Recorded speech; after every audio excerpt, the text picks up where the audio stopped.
Welcome to the Sideline Live podcast. Subscribe for more episodes and follow our social media at the Sideline Live. We'd love to hear from you. On episode 23, I'm delighted to be joined by Longford senior footballer Mickey Quinn. We had a great chat about all things performance, skills, his time training and playing AFL in Australia, and much more. I really enjoyed chatting to Mickey, so I hope you enjoyed the episode. Hi Mickey, thanks a million for coming on the podcast. Thanks for having me, Orla. Can you give a little bit of background for the listeners who might not know who you are? Yeah, Mickey Quinn, the over the hill of the 30 mark, and PE and maths teacher in Longford in St. Ben's College, and Longford footballer, and done a stint in Australia playing AFL with Essendon Bombers as well. Very good. So we're going to start off with what sparked the conversation. What's your definition or interpretation of high performance? Yeah, since touching base a few weeks back, I've got stuck into different podcasts and bits and pieces, and I'm an avid reader, but I'm not. I'm a compulsive book buyer and get to about the 20-page mark and give up and get distracted by another book, and I'm a disaster like that. And I need to get in on dog good. But my definition of high performance, I suppose, I think we broke it down into 4 different areas of skill-based, physical fitness-based, and then I think it was kind of toss-up with the last with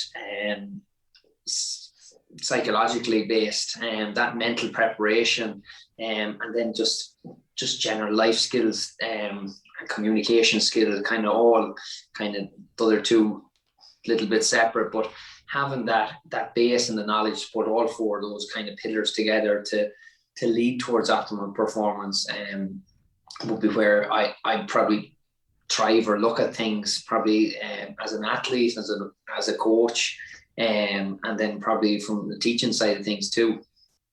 Very good. So could you potentially put those pillars as percentages, as not really order of importance, but kind of how that builds up into your kind of definition, as you said, optimum performance? Yeah, I kind of, a lot of it is individual based, with physical fitness and the skill side of things.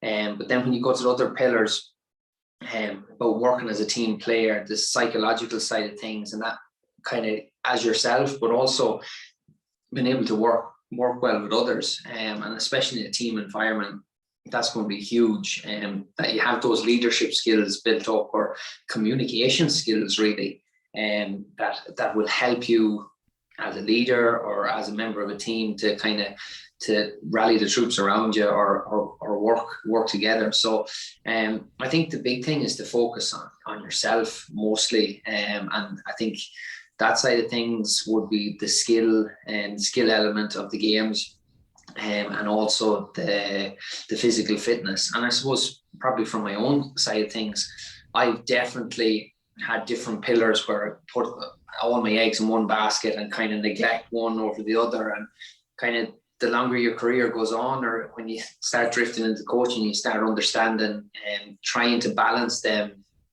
as a player, and then even as a coach, that you're working on them too. Like I probably get caught up on the physical side of things, even at the moment. The skill side is kind of when you don't have teammates around you, you can't practice this, you can't do this. So okay, well, physical fitness is something, or physical fitness is something that you're going to work on and focus on, and then you're going to neglect other pillars. So trying to keep them all balanced, and kind of was trying to think of an analogy that you're juggling them all at once, and that it's very easy to keep one up in the air, but if you're trying to juggle 3 or 4 at the same time and keep focusing on all 4 of them, it's hard, but one feeds into the other just as much, and especially the kind of psychological side of things. It's something that probably I think everyone neglects, and definitely I would have in the past, that even that reflecting after games, what went well, what didn't go well, that's something, an area that I've definitely kind of learned to improve on, and just sitting down journaling what's working for me, what's not working for me, you know, why am I feeling good, and going back, looking through bits and pieces of journals that I keep journals for just every day, different bits and pieces, trying to keep track of habits. Okay, I've trained today, done a gym session, hydrated really well, hit my protein targets. Geez, I feel really good. Other days, geez, I'm feeling shit today. Why is that? I had poor sleep. And you're kind of starting to not just look at the good things, but also looking at the bad things. And that's something that I kind of learned, that you'll always look at your good performance, but there's times there where there's bad days, whether it was in the AFL or in Croke Park, that you kind of, okay, let's just park the bus on that and forget about it, and then it's put to the back of your mind, but are you actually learning anything from it? So yeah, it's kind of, they all feed into each other, but I think little things that I've developed is trying to figure out habits that I have or that I can work on, good or bad, to try and help me as a person, whether it be a footballer, a teacher, husband, friend, father, any of those things, that, you know, what is it? And it does come back to very basic things, whether it be getting your exercise in, and hydrating, getting enough sleep in, and just staying off the phone some of the times in the morning and nighttime. That's something that I've tried put in place since January, is kind of stay off the phone half an hour in the morning and at nighttime. And, you know, it definitely has helped me. Okay, yeah, loads. I've written notes here beside me because I want to ask about loads of that. But I'm really interested about the journaling. Do you find that it helps to kind of write things down, particularly when it goes bad? Let's say like a bad performance, that you can nearly park it, or do you find that hard to park bad performances? You know, when you're walking off the pitch. Yeah, I went through a phase where you get really, I wouldn't say upset, but frustrated and annoyed by those performances, and you know, why was that, and then you nearly get too obsessed with it, in the sense that there's times where I go back and it's like I was micromanaging everything. That, you know, was it the night before where I put my left boot into my bag first, or things like that? Well, it wouldn't, maybe not to that degree, but in the dressing room, you know, that final preparation, did I do my tuck jumps before the game started? And you're looking at things, it's like, that's not actually anyway important. And you start to probably learn a little bit more that you're kind of clutching at straws more so than anything. But definitely for games and that, I'd have a separate journal and jot down. I picked 3 areas that I'd try and focus on for a game. Obviously, you're trying to pick areas that you can control or measure as such, but it's all probably objective to you and how you felt the game went. So whether that be communication, for me, is definitely always one of my 3. And then it's like, oh, communication, did I communicate? Tick. No, I kind of was like, that was a buzzword for a while. It was like tick or X. It was like, no, I need to be a bit more. It's like, okay, did I set up or our own kickouts? Was I vocal? You know, opposition kickouts, was I instructing how we wanted to set up?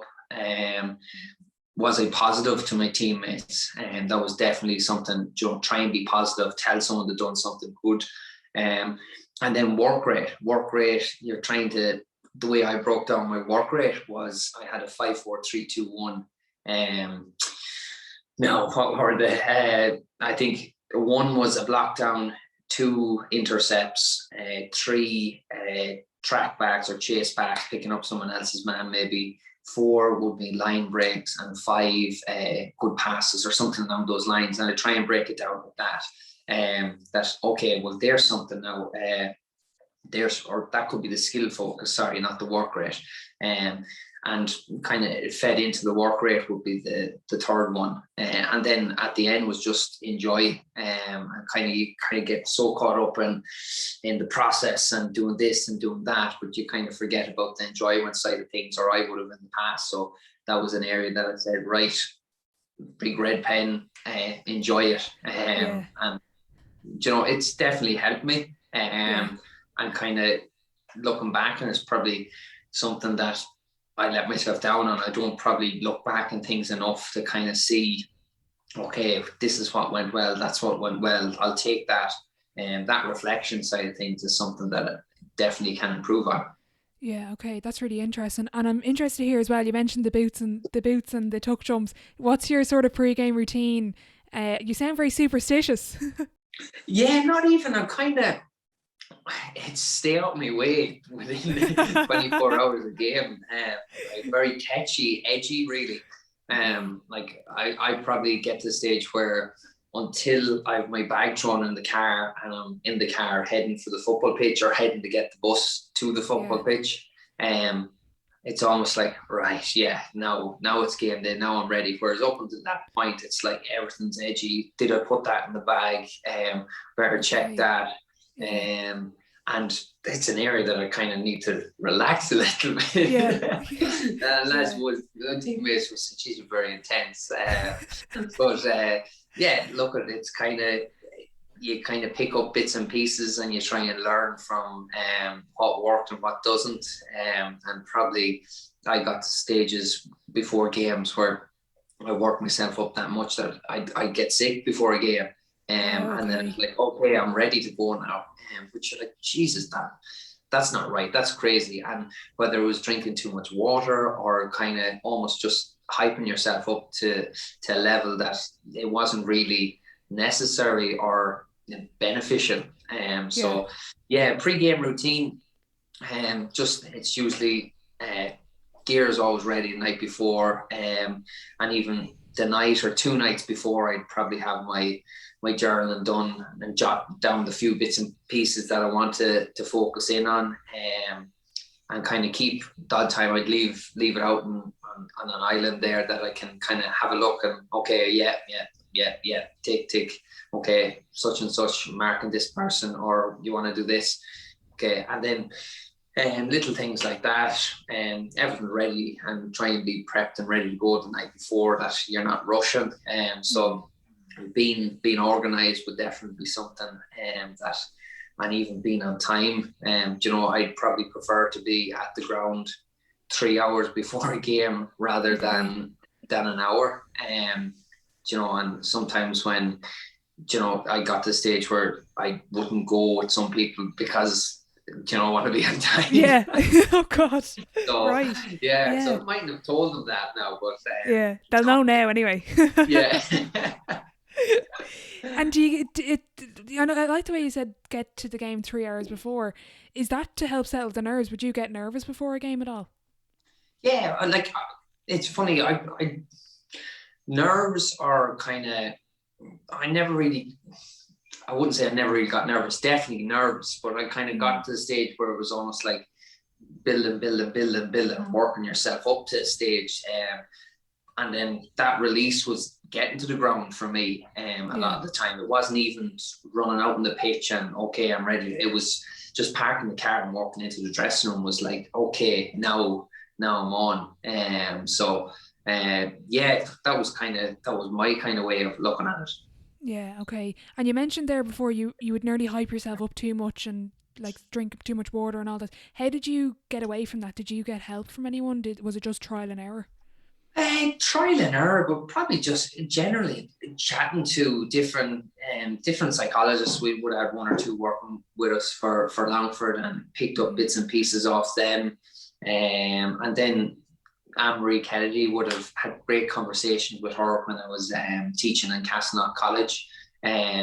She's the Dublin, or would have been sports psychologist for the Dublin team for a while, and I think she's with golf in Ireland and a few different, and really enjoyed those conversations and picking up little nuggets and pieces that okay, she said this, write it down, what worked or what you could change or adapt. And then even podcasts and books and stuff like that you're always kind of trying to learn different bits and pieces from, and the journaling was one of the things that has definitely worked or helped. Yeah. Was there anything big you took away from those conversations with Anne-Marie or from the sports psychologist? Yeah, probably off the top of my head, no. It's kind of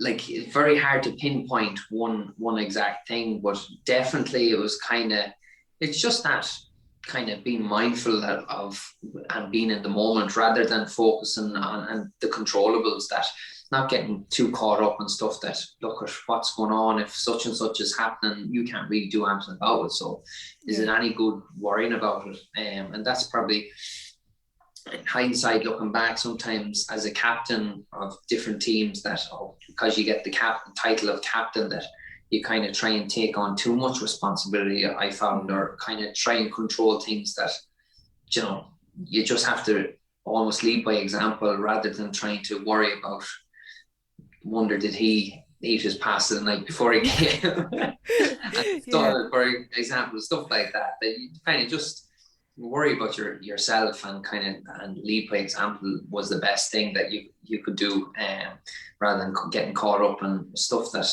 you're not going to be able to change or make a difference with. Yeah. Okay. Yeah. And do you have any particular method that you use to stay in the moment in the big games? Um, Great question. Do you know, I suppose the looking back, like visualizing before games, I find the journal ties in with that. That if Mm. you're writing down those few things, that when you write down those few things, you can actually see them happening or visualize them, Yeah. and visualize them. Then you write them down or whatever way in the lead up to a game, and that definitely helps.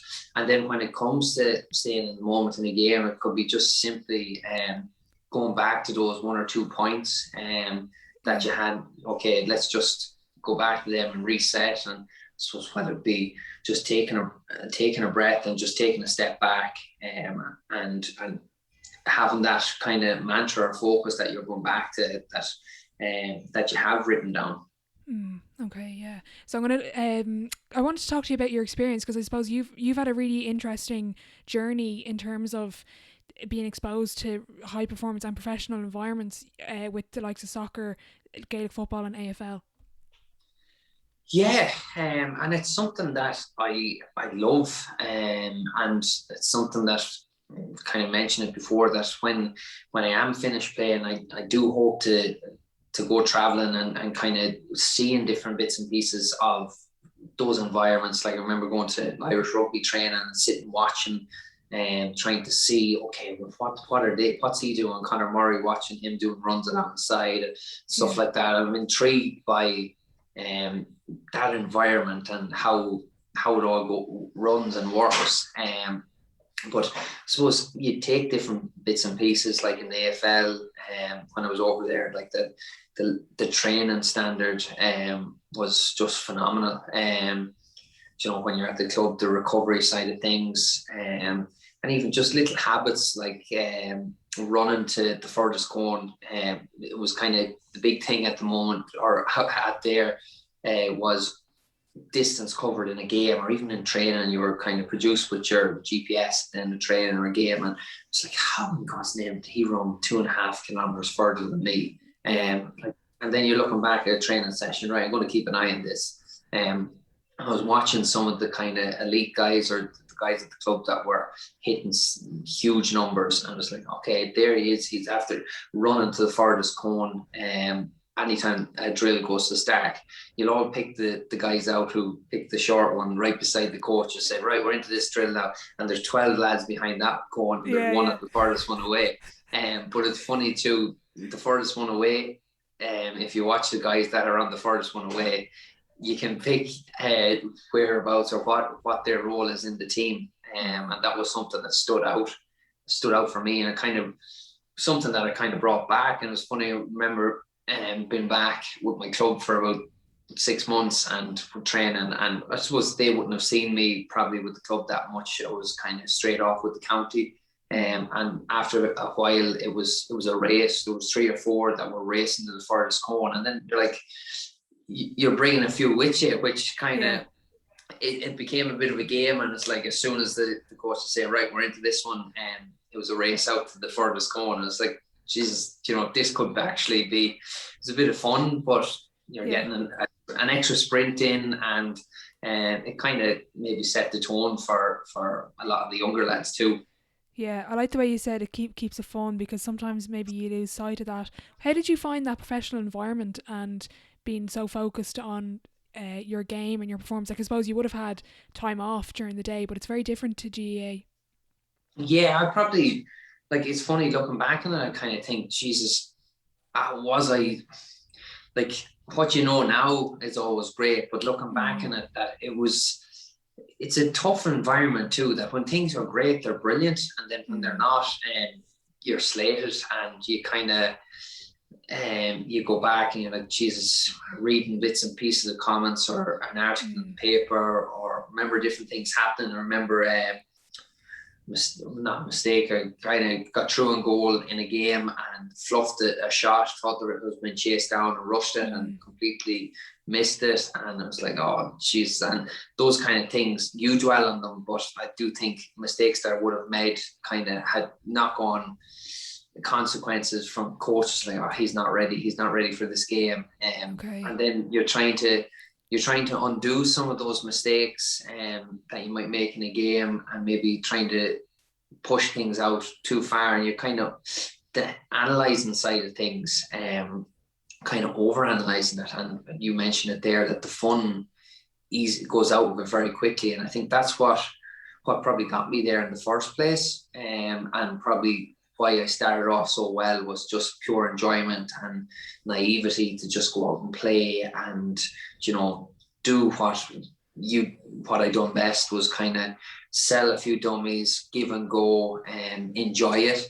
And then when it became too focused on your structure, you need to be standing here for this play, you need to be set up for this kick out, and you need to be doing this, that you're so robotic that I think that impacted on me negatively, that I got too caught up on that, and it took completely away from what my game was kind of flair and kind of off the cuff almost. And it's the same with Gaelic football, that I kind of see it at the moment, that you have flair players, you have donkeys that do the work, and the donkeys get the ball to those flair players, and those players are the ones that will win or lose the game. But you prefer to go down trying and doing something that might work or might not work, than actually just kind of be safe the whole time.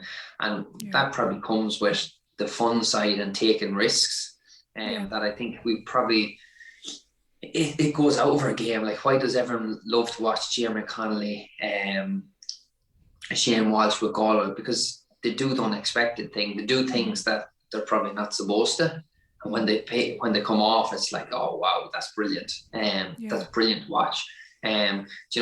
It's all well and good being 100% accurate, safe pass the whole time, but I think you have to have that in your game, that you're willing to try and do things, because when it comes to the last 2 or 3 minutes of the game and you're a point down, it's all well and good trying to do it then, but you mightn't have built up that ability if you're not trying it in training or in games previously.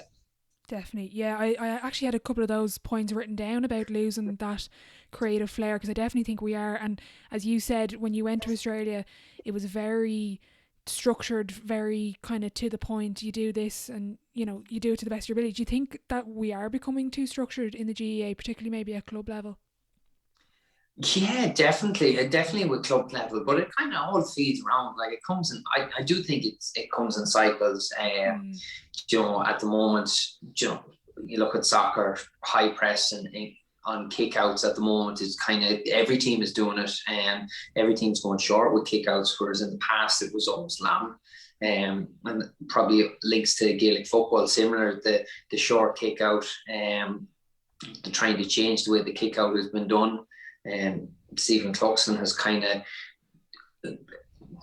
on his own, has kind of changed how kickouts are managed in Gaelic football, and I think everyone is trying to do something similar, but probably don't have Stephen Cluxton in goals.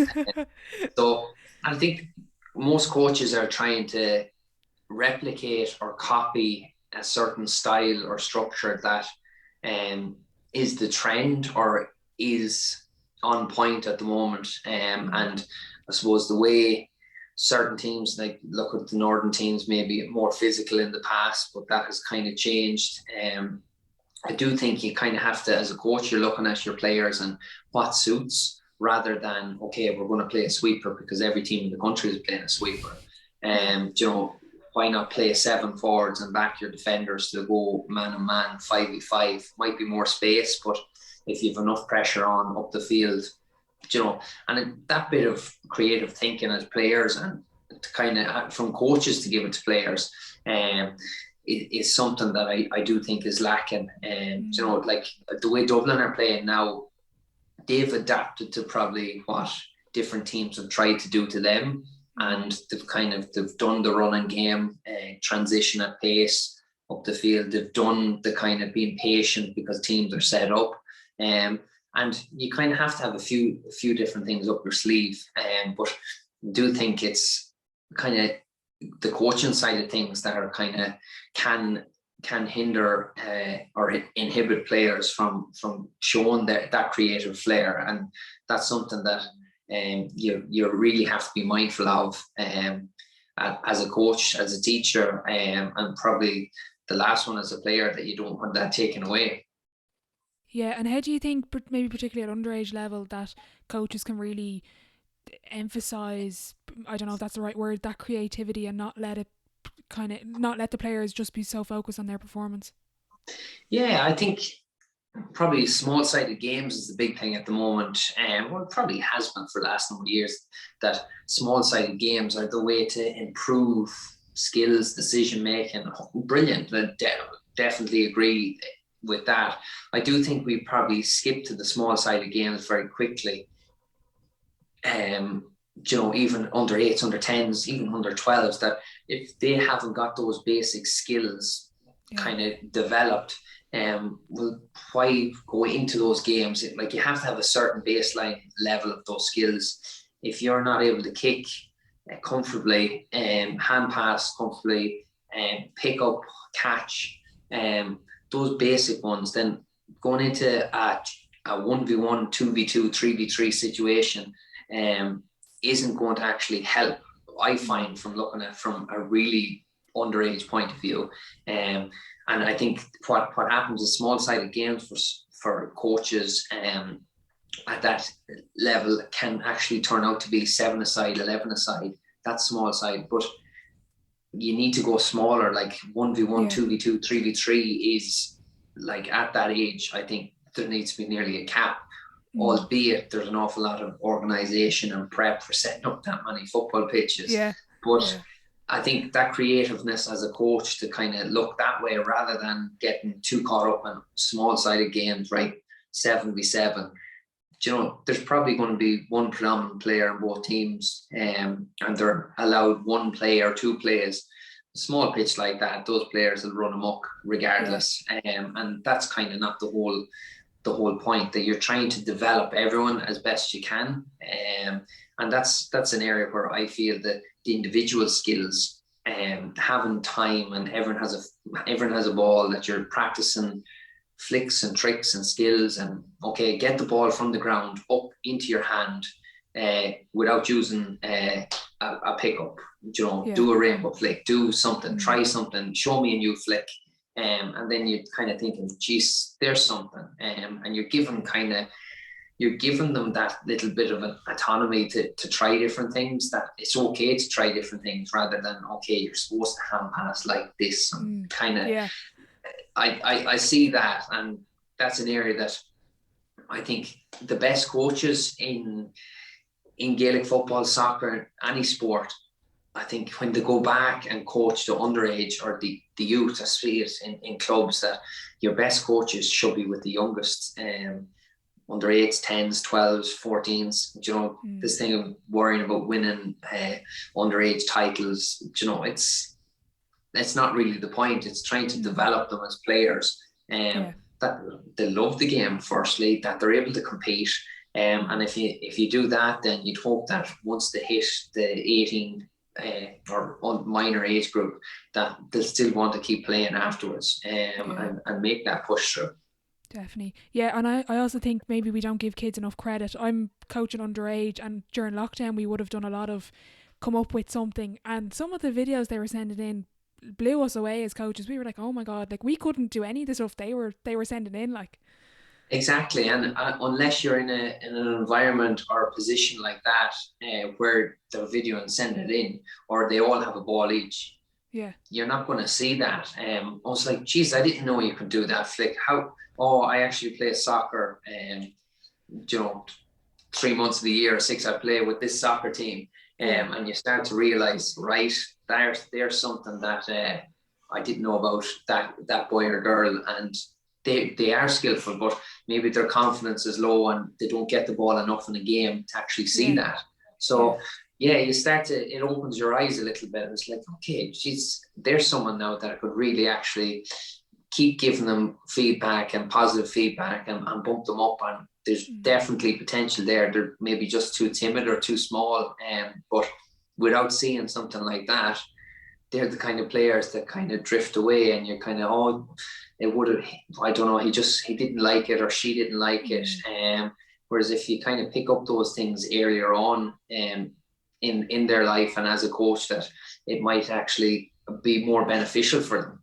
Yeah, I know you had a couple of viral videos there of your skills over the last lockdown. Like that, just same kind of thing, just messing, trying different things. I remember when I was younger, just out practicing bits and pieces with my brother, trying flick ups and tricks, and you learn different things, and that was where I kind of started. And then in AFL was the same kind of thing, that at the end of training it was individual needs. So you go off with defenders, a defensive coach, attacking coach, shooting coach, and it could be you're doing spoiling today, because it could have worked. You might have missed a couple of spoils at the weekend. It could be shooting because everyone wants to shoot. And then when after all that is finished, you'd have maybe 10 minutes of just your own bit of time of messing, and it could have been just shots from the boundary and trying little dribble shots into the goals, stuff like that. And I think that's where probably I would call it, you learn your craft, and your craft is all those different skills, whether it be a one-handed take, holding off a defender and taking a ball with one hand, or whether it be a really clean flick up off the ground, or something like that, or even some of your tricks and stuff that you might use it in a game, but it's definitely that ball control or foot control with flicking it up off the ground can help. Your dummy solos, just that feel of the ball off the boot, and even with the handling the ball that much, you're going to have that dexterity built up, that kind of, you might do something in a game that it didn't come from nowhere. You definitely have practiced or done something in training to lead towards that or help with it.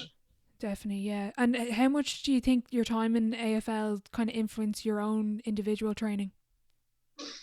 Definitely, massively. From a training point of view, would have been huge, and probably the time that you give up. Like one of the things I would have taken back from was heart rate training.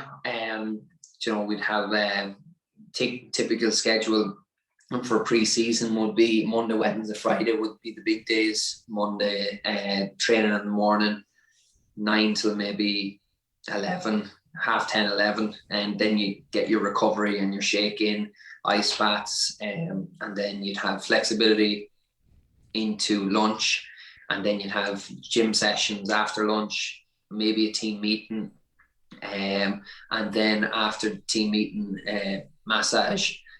So you'd be half 8 in the morning, 8 o'clock till maybe 4 or 5 o'clock, Monday, Wednesday, Friday. And then Tuesday and Thursday would be kind of half days. So a Tuesday session would be a running block. So different runs. So probably something that I've been taking a lot of my sessions from at the moment is running sessions or similar sessions that I would have done 1Ks, 800s, 600s, 4s, 2s, 1s, and just picking and mixing. And from those sessions, we would have always use heart rate monitors. What's your heart rate now after doing 3 800s, and your rest straight away when you come across the line. okay, heart rate's down to 160 now, and okay, you can actually move up a group because you're hitting those times.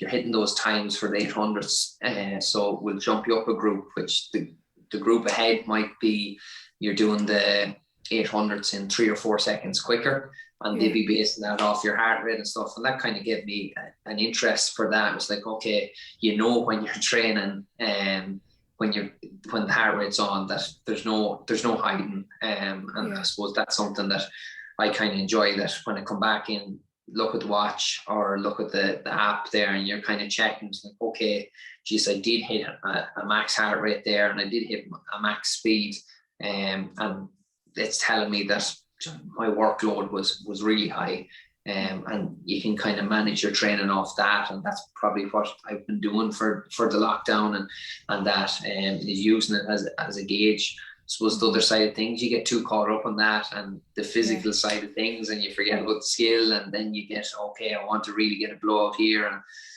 a lot of probably my training, you want to go to the well the whole time, rather than some of your training, just there's nothing wrong with a light jog or where a nice handy session. Whereas I do think it's almost a culture that you have to be dogged out the whole time. Yeah, definitely. You have to hit the certain kilometres on the GPS. Exactly. Yeah. And how did you find that then, coming back from Australia, when you were on that schedule and you had so much focus on improving and those individual sessions, to that amateur setup? Well, it is an amateur setup because everyone works with the inter-county scene. Yeah, it's amazing probably looking back the last 10 years that I've been back, how things have changed, or how you've changed your training routine or schedule. Probably I was so used to doing something every day, and even a day before a game was always something that captain's run, and that was something that I would have done up until probably the last 2 years. Probably haven't done it as much. So day before a game, I've 35 minutes on the clock, and 10-12 minutes of a warm-up and just building up the speed. And then after that, it was 20 minutes of ball work, kicking 45s, shots on the run, on my own, just go to the pitch and do a few of those things. And that kind of tied in with the visualization side of things. I kind of set myself up with a ball in a certain part of the pitch and say, right, throw it up to myself.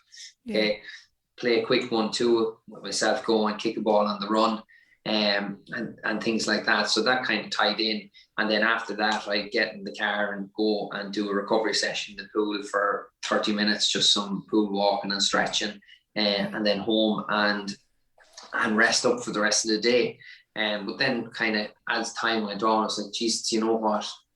Between that and then a big warm up the next day, am I actually eating into the legs too much? Am I doing too much before the day before a game? And especially if we're after training on a Friday, I do that on a Saturday, game on a Sunday. Am I pushing the boat out too much? And you start to maybe think, do you know what? I'm going to take it handy. I'm going to scrap that session. Or sometimes I've even sat out the odd Friday session, team session, because it might be a piss or wet of a day, carrying a little bit of a niggle. I'm going to do my own little bit on a Saturday, and you're trying to manage your training load like that. But that's something I've probably brought back. I was so used to training every day that I had to do something, and a lot of that was probably for myself, that sometimes it was like you get antsy and you kind of get edgy, that I need to be doing more, always need to be doing something because someone else is doing it. But kind of start to realize, especially when you're getting on, that it's freshness is more important. Like, and even at the moment, I'd love to be getting out doing 3 running sessions a week at the moment, but I'm probably only squeezing in 2. So I end up doing double day. I've done a double day on Tuesday, a gym in the morning, a run later on, and then the same today, and maybe do a bike session on Sunday, and kind of just managing my time differently. Probably life throws up different things, whether you sleep well the night before or not, and whether you're feeling it today. That's something that kind of lockdown has taught me, that you can adapt your training rather than Monday, Wednesday, Friday, Sunday. That's when we train with club or county, and you're kind of locked in that. So that's something that kind of I've kind of managed and adapted to suit the way things are at the moment. And I suppose only time will tell whether I'm at the base. Yeah, we'll find out soon enough. But I'm interested. Exactly. I'm interested when you mentioned there with you would do a lot of individual stuff, and with AFL obviously they had time to do the individual stuff. Do you think the GAA coaches need to put more emphasis maybe in training on the individual side with working with different players on their maybe potential skills or some of their weaknesses? Yeah, like it's an area that I like. 15 minutes at the end of a session should be designated for, right, coach, you're taking those 6 players with you, you're doing defensive work, off you go. Want you to work on blocking down or tackling. Okay, you're going with them, shooting with the forwards or coming on the loop, something along those lines. High catches, midfielders, kickouts.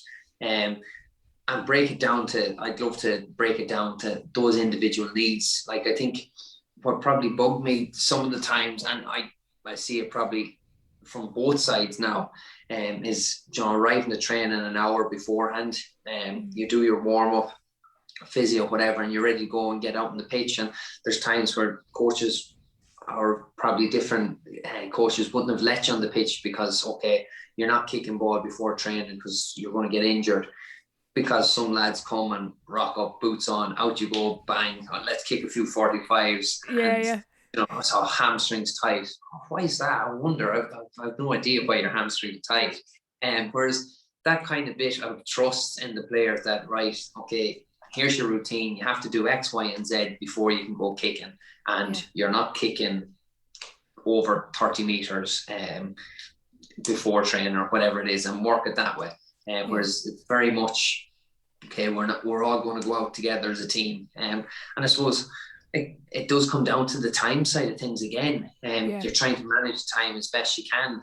Sometimes it might suit someone to come an hour before training and do half an hour work before training. Or it might suit some players to do half an hour work after training, or 20 minutes even, with a coach or on their own, that they know what they want to do.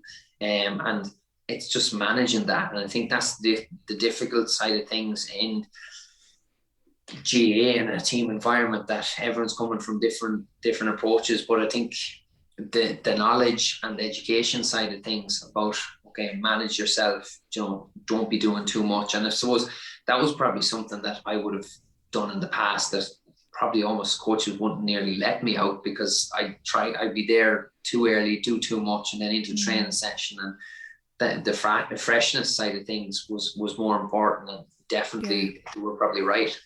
Yeah, okay. Is there a particular underrated skill, do you think, in GA at the moment? Is there anything that we're overlooking as players and coaches? The hand pass and high catch, straight away hand pass, because in Australia it's an oval ball and the pass has to go from A to B. If it hits the ground, who knows what's going to happen. And that was something that I would have picked up from there, that, and again, would have been something that I would have maybe wrote down in return. Hand passes have to hit the target, or go to chest, or go to hand. And especially, I notice it more in winter football than summer football. You get away with the hand pass out in front, it'll bounce up, great job. But if the player has to bend down, pick up that ball, or even a ball into a full forward, someone's coming off his shoulder at pace, but he can't actually get his hands together and get the offload in time, and that goal opportunity is gone. And I do think I've kind of used different examples when I'm coaching with teams, that the difference in a goal scoring chance and not getting it is a good hand pass. And it could be a 2 meter hand pass or a 15 meter hand pass. And if you look back at every goal that's been scored in last year's championship,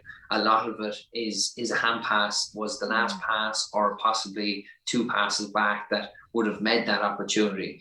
All well and good, the kick pass over the top, forward in and goal, but they're rare.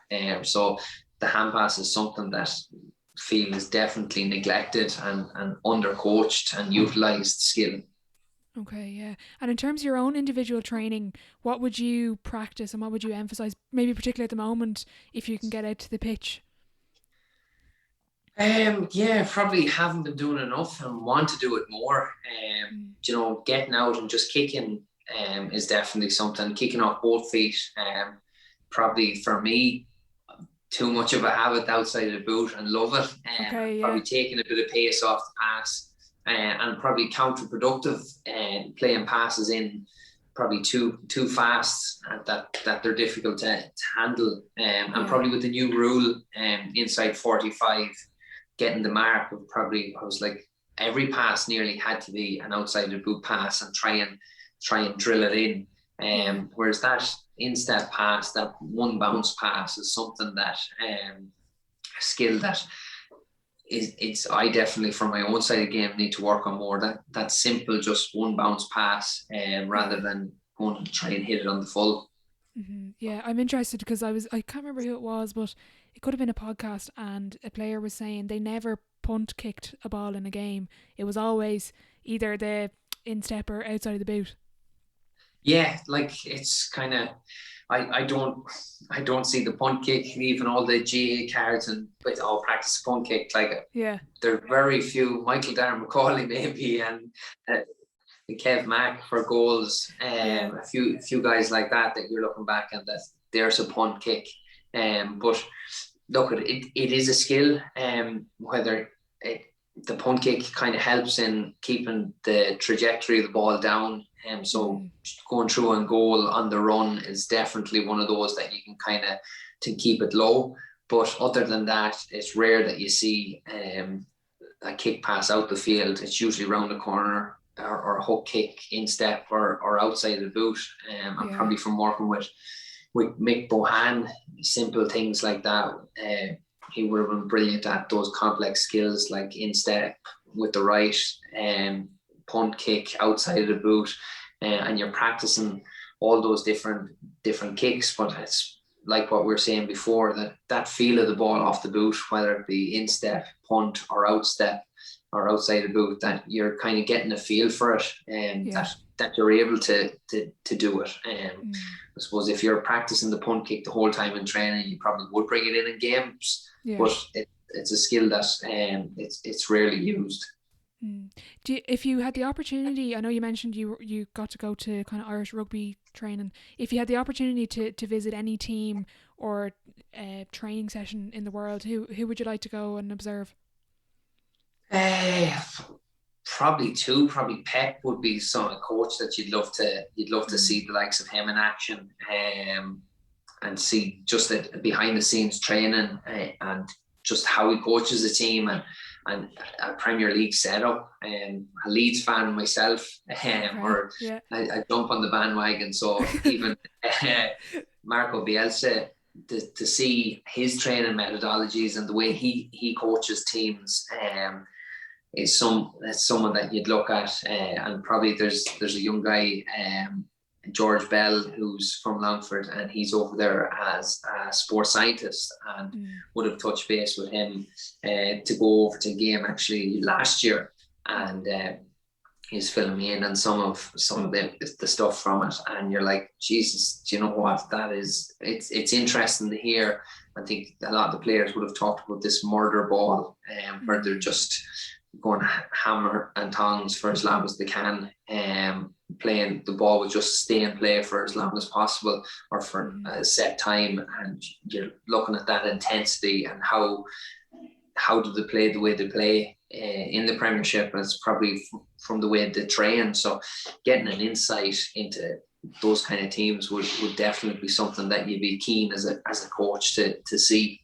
Yeah, definitely. I'm going to rob another question from that high performance podcast. What are the 3 non-negotiable or non-acceptable behaviours of an intercounty footballer? Non-negotiable and non-acceptable. Now they could be quite different. Yeah. Drinking the night before is not acceptable. Non-negotiable. Look, at time is definitely punctuality and being on time. Look, at things crop up in life, and there's times where you can't always, but being punctual is definitely something. And then just when you are coming to train, that you're coming with an attitude to work, and with the same kind of attitude day in, day out. I think that consistency in work rate and your attitude towards training is something that I think it's neglected, that some people underestimate that. Okay, I trained really well there today, I should be getting in the starting team this weekend, and then throw a hissy fit if they don't make the team. And you're looking back, it was like you put in one good training session in the last 3 weeks and you think that that's okay. I was like, yeah, well, I scored whatever, but it doesn't work that way. It's kind of consistency over time, and I think that comes with coming to training, with it being on time and that work rate, that you're going to train the way you want to play. And I think that's something that's overlooked.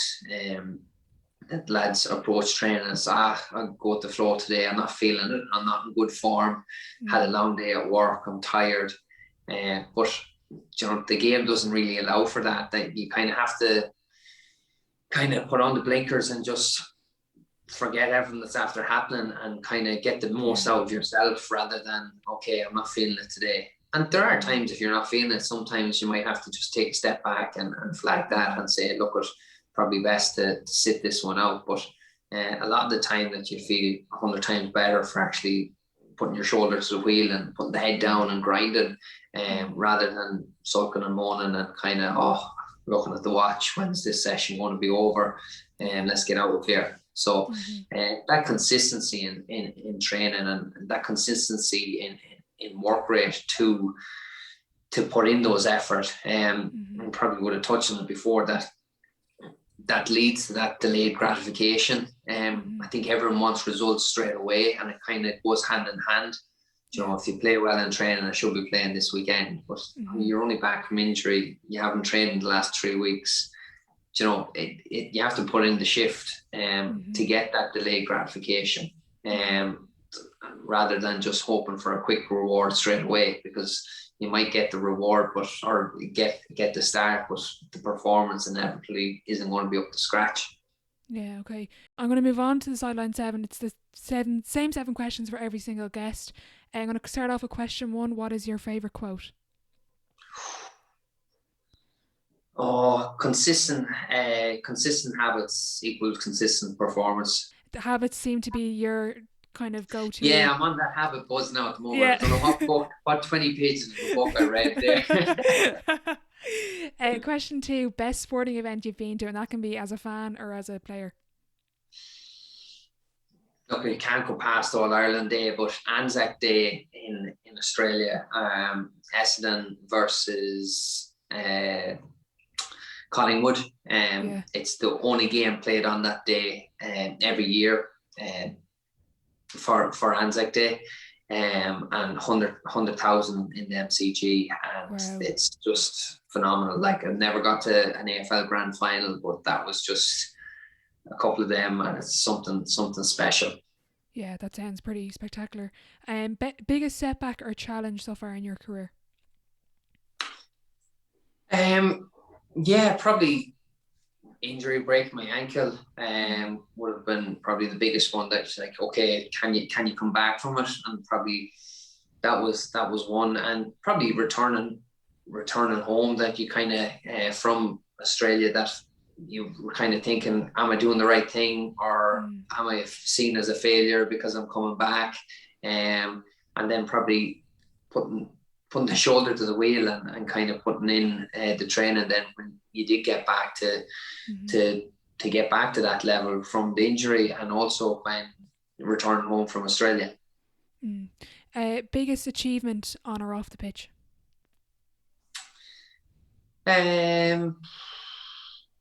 Yeah, it's funny too. Biggest achievement. Yeah, I'm kind of, because you're still playing, I kind of never really get too caught up in individual or even team, to that matter. To win titles or club championships with your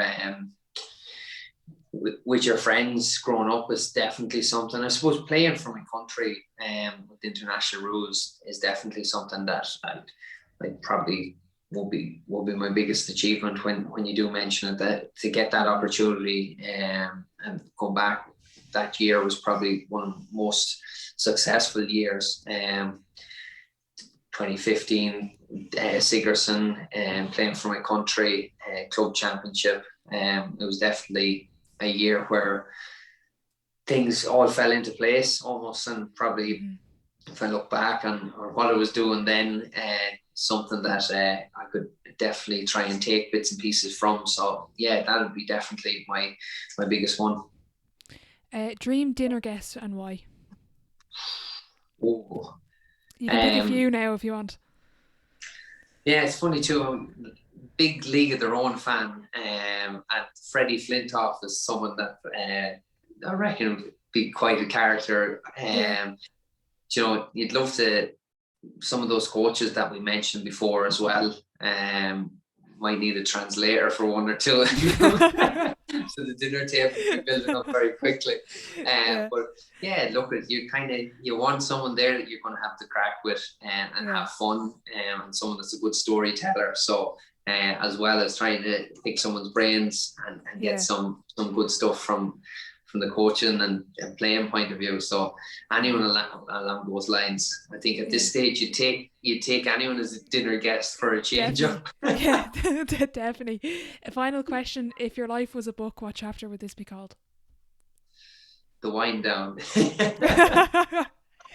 I know. I kind of look at it. It's almost like I feel that probably the way things worked out this year, taking a step back from the county, having Kate there, and having a baby girl, kind of put things in perspective. The important things of having family and friends was more important than football. But I suppose it kind of that's why I play, is probably you play so that your family and friends can kind of enjoy the games, and that's something that probably one of the reasons why I returned home from Australia in the end, that you're missing that kind of connection with home and with your family and friends. So, you know, it's something that the last few months have really hit home why you play. And probably one of my reasons for stepping back, that the family was everything, and it was the most important thing the last few months. So I'm looking forward to when things get back to some sort of normality, that you can kind of get back to those days again. Definitely. Yeah, look, Mickey, thank you so much for your time. I really enjoyed that, and we'll definitely keep in touch. Super. Thanks, Orla. A massive thank you to Mickey for coming on today. I thoroughly enjoyed our chat and I took a lot away from the conversation. If you got some value from the episode, be sure to let me know over on Twitter or Instagram at The Sideline Live. If you are listening on Apple Podcasts and you did enjoy the episode, be sure to leave a rating and a review. If you're interested in starting up your own podcast, be sure to get in touch with the Primal Productions team over on Instagram at Primal Pro.